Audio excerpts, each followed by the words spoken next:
نشستم به در نگاه میکنم، دریچه آه میکشد. تو از کدام راه میرسی؟ خیال دیدنت چه دلپذیر بود.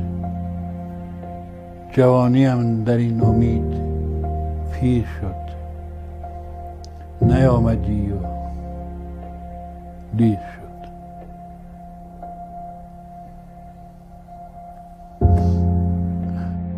وقت در این سرای بی کسی به در نمیزند چی میشه؟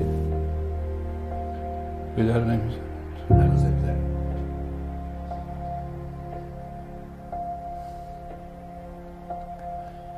میگه در سرای بی کسی بی کس درآ، هر چرا بگذار بیرون سرا.